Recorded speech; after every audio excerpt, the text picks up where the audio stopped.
tell me when you're ready. We can start. All right, great session. I think our repertoire is essentially complete with, so many aspects of mental health here that we've just discussed.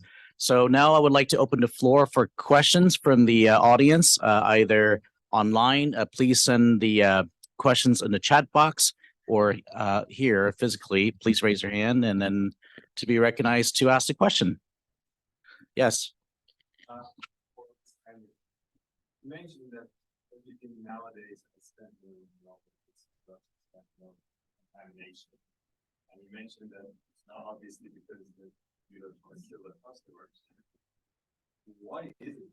Why do they do fentanyl and other stuff? What's the purpose? Well, fentanyl is highly addictive, first of all, and it's also very, very cheap to manufacture. It's cheaper to manufacture fentanyl than it is to manufacture methamphetamine, cocaine, and some of these other drugs. Like for fentanyl, for about $8 per kilo, the cartel can manufacture, where if they was just doing pure methamphetamine with precursors used for it, it's more like $20 a kilo. And I'm just giving you some numbers like that real quick, but it's really cheap.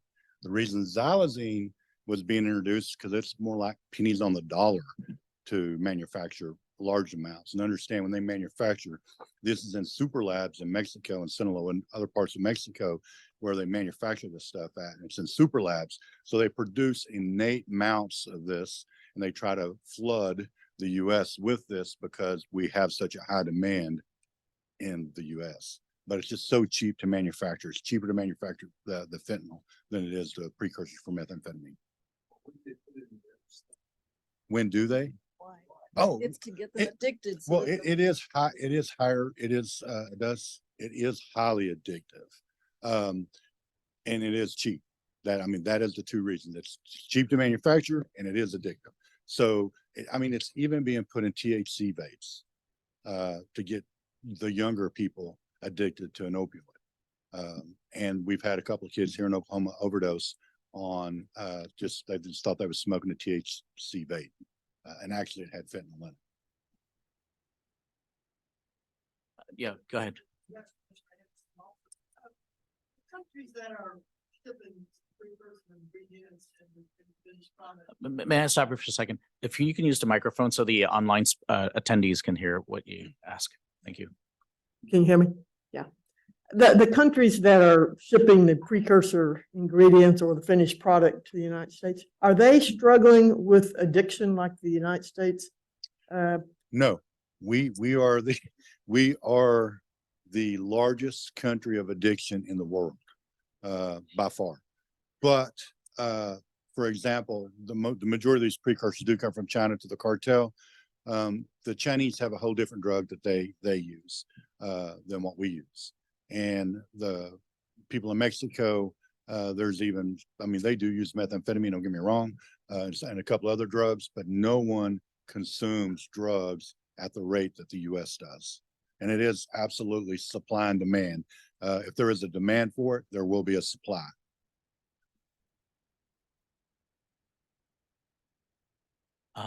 Yes. Dr. McDowell? Yeah.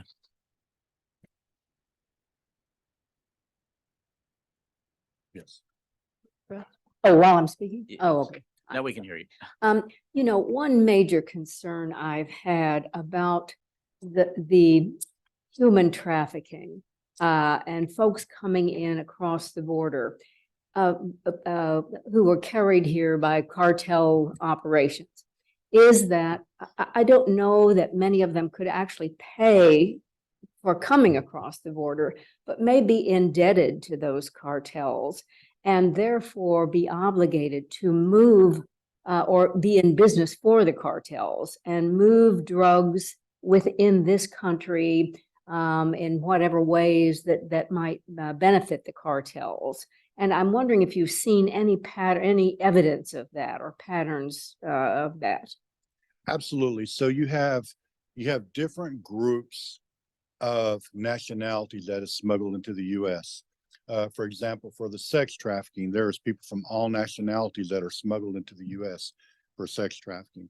We have seen a huge increase in our state with Chinese, and it's simply because we have a larger Chinese population now because of our grows. Now, every grow is not a Chinese grown marijuana grow in the state of Oklahoma, but anytime you have transnational criminal organizations that deal in drugs, their bigger product that they make a lot of money in is people.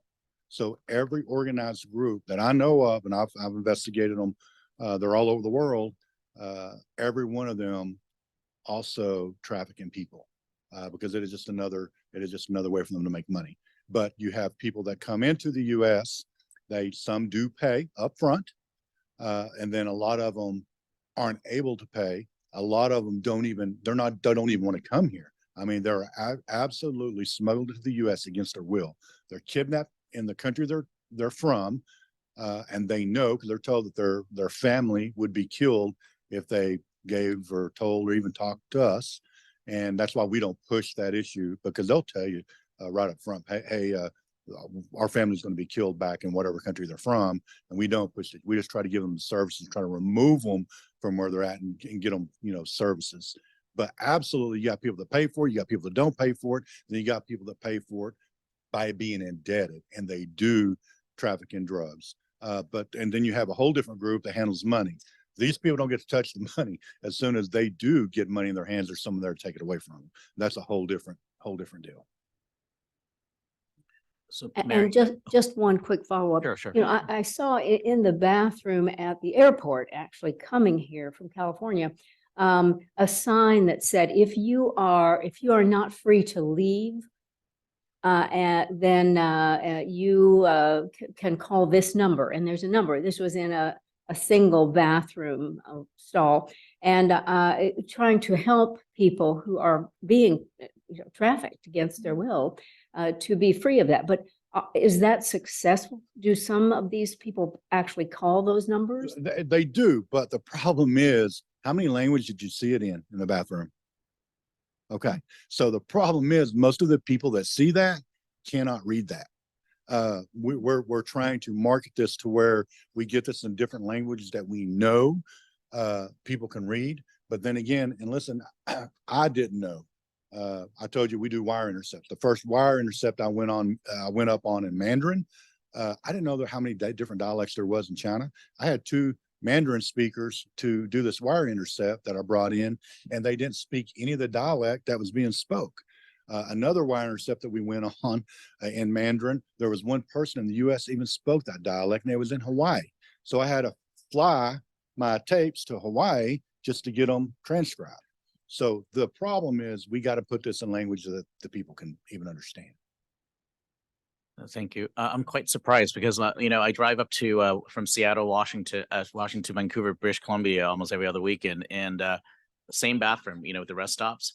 Those trafficking, the posts, flyer, it's in like at least 10, 12, 15 languages. I'm surprised in California, it's only one language. So anyhow, Mary, I think you had a question from the online audience. Yes, we have an online question. They wanted to know how much of a problem are magic mushrooms in Oklahoma?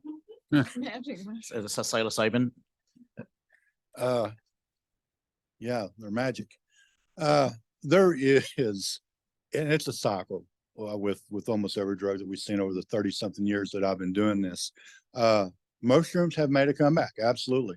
And that is somewhat of a problem. And of course, there's a lot of people pushing stuff out. Once again, I'm not the doctor, that these magic mushrooms are so magical that they cure cancer. I don't know of any doctor, any practicing physician that I know of anyway, that is prescribing, because you can't, magic mushrooms. So yes, it is starting to become another problem here in Oklahoma as well. Any other questions for the speakers? Yes, please. Why do you think Oklahoma's becomes such a large marijuana producer relative to its population in other states? What's driving that? Well, so it is a perfect storm. What has happened in Oklahoma is, one, we have very, very cheap land, very cheap agricultural land. We passed the most liberal marijuana laws in the world. I mean, they're that liberal, and we still can't get it right. There was zero regulation enforcement for over 2 years.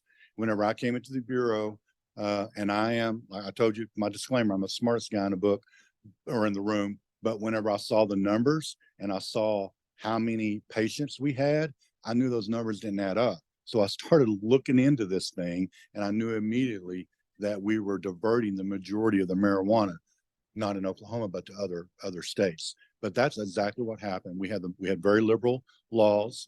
It was actually these laws that we have on our books right now was written by the industry.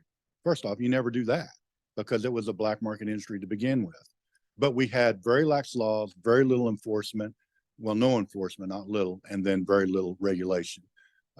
That's what happened, coupled with very cheap land prices. What you can buy here in Oklahoma versus California, I can buy 1,000 acres. What would cost me an acre, or in California? Actually, I have a quick question for Dr. Kelly, and this is actually something in discussion with Justice Scourge earlier during break. In terms of let's say physician reporting self, for either mental health or issues or substance abuse, there is a stigma there, along with other ramifications, including, let's say, if you're, for instance, Dr. Kelly, you're an attorney and a physician.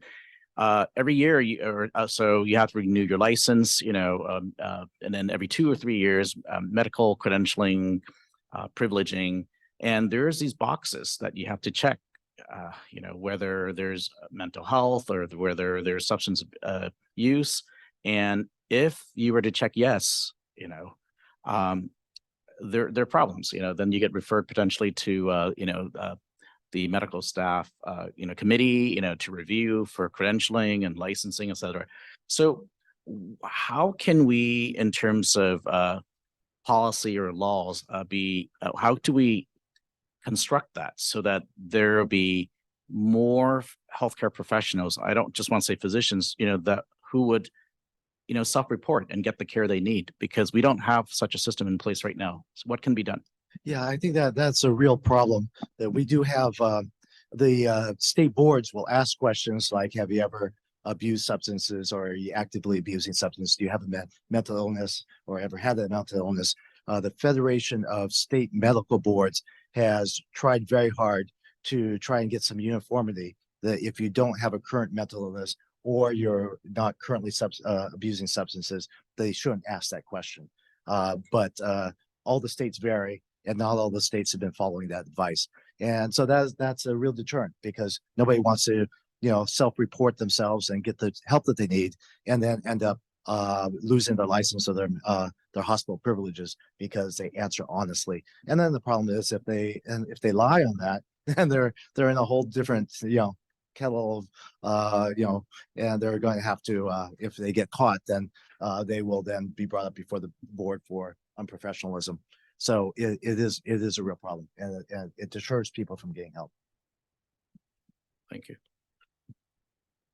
Any questions for the speakers? Tyler was going to check if there's possibility Dr. Sandbar could say a few words. Oh, 3 minutes. He's on this. We'll have quite enough time today, but he'll probably speak tomorrow. What can we do? Okay. We'll hear from Sandy, I guess, tomorrow by Zoom. Okay. Sounds good. One more question up there. Yes. Please, speak. Can you press the speaker microphone, please? And hold, press and hold.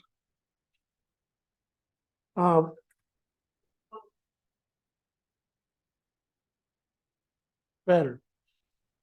I will say this is the first time in the 3 years I've been here that I actually see light at the tunnel. So I say it's getting better. One of the things I talked about that I require to send a letter out in December, so that you have to have a CO certificate of occupancy to operate any further or get a registration from me. As of this morning, out of that 6,200 that were here last year, I have less than, I think it's 1,004 that's even reapplied. And out of that 1,004, 300 of them even said they'd be growing indoors. So I got another 700 that's saying that, or almost 800 grows that are saying that they're going to grow outdoors, which I know that's not true either. But yes, it's getting better, not worse. But it's strictly from enforcement is what it's from, enforcement and changing some of this stuff up. So your office is essentially a new office?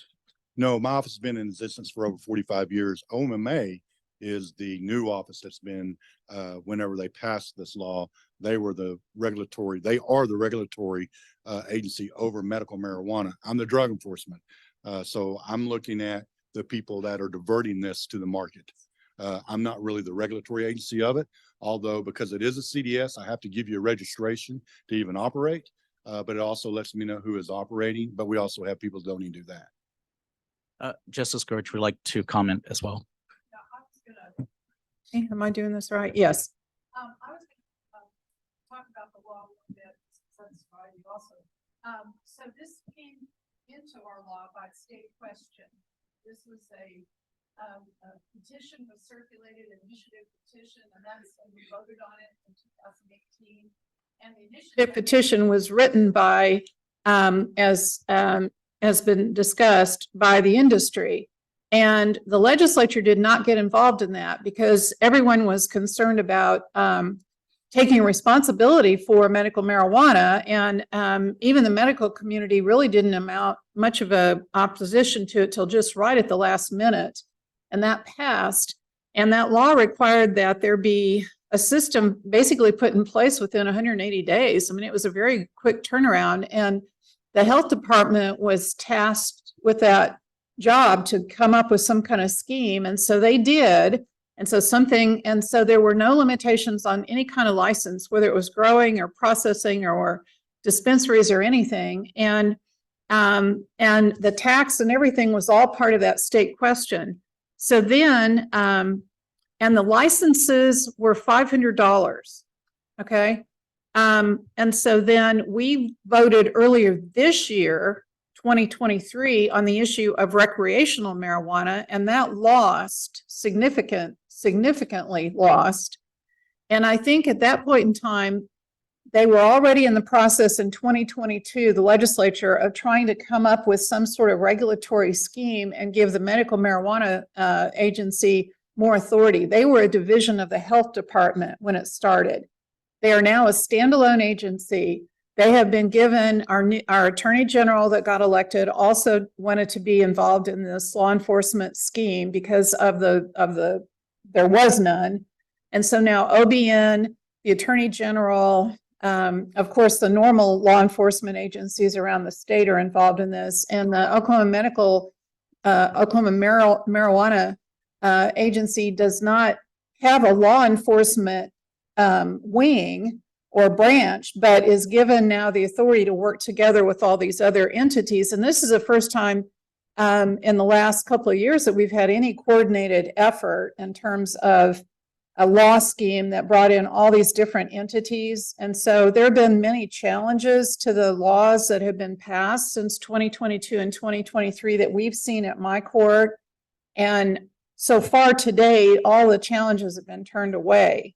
I'm not saying anything about anything pending, but I mean, that's part of the public record. So it really is a big, it's a big problem that was completely, there was just no coordination. So part of what's happened in 2022 and 23 has been the coordination. OMA does and has had law enforcement capabilities. They have state agents. They just don't have a lot of. They do have a lot of inspectors, but the coordinated effort has been going on for 3 years, folks. It didn't just start. It didn't just start with the AG coming in. It didn't just start with OMA. I've been doing this myself for 3 years. The sheriffs all across the state's been helping. The highway patrol's been helping. I mean, we've been working this. We've shut down over 800 grows in the last year and a half. 800 marijuana grows. That's that we've shut down. There's another several hundred just went out of business because they knew they were operating illegally, and they knew we were coming because we've had some of our guys go up there. But it's been happening. It's just now, and it's not just enforcement, but because of this CO that we're requiring, because these people can't operate legitimately, is what's going to be like us putting pseudoephedrine behind the counter. That's what it is. And all of us three alone are not going to stop this. I'm telling you, the CO that we required is going to put a huge dent in this thing. Excellent. So, thanks in advance for your indulgence, but I know we were like 3 minutes over time, but in fairness to our online audience, because we started this panel session late, one more question, last question from the audience online. Mary, please. And this is for Suzanne. When thinking about autism, how much overlap is there or misdiagnosis between CPTSD in young people with a history of ACEs, ACES, and autism? Yes, ACEs is a huge problem for autistic individuals. In fact, can you hear me? Yes, because they are different, because they can't communicate. ACEs happens with their parents. It happens at school. It happens in the neighborhood. It is a huge problem for autistic individuals.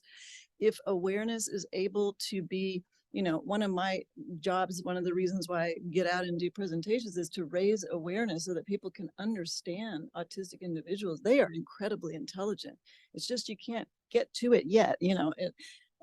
So if parents can, you know, we need more education and awareness so that the ACEs is not happening. In fact, Ronald Davis, who did these programs, who actually came up with these programs, he's the only autistic individual who came up with a program for autistic individuals. He is autistic. He was severely autistic. He was nonverbal. He was completely in a void until the age of 12.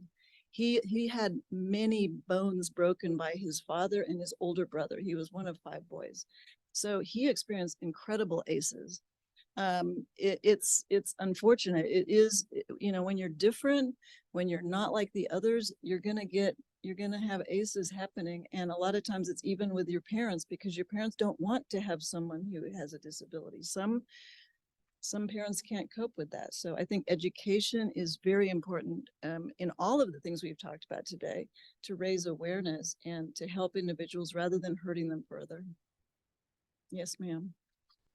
Okay, so we're out of time. So I'd like to thank the panel speakers for today, for coming in and speaking on these important issues.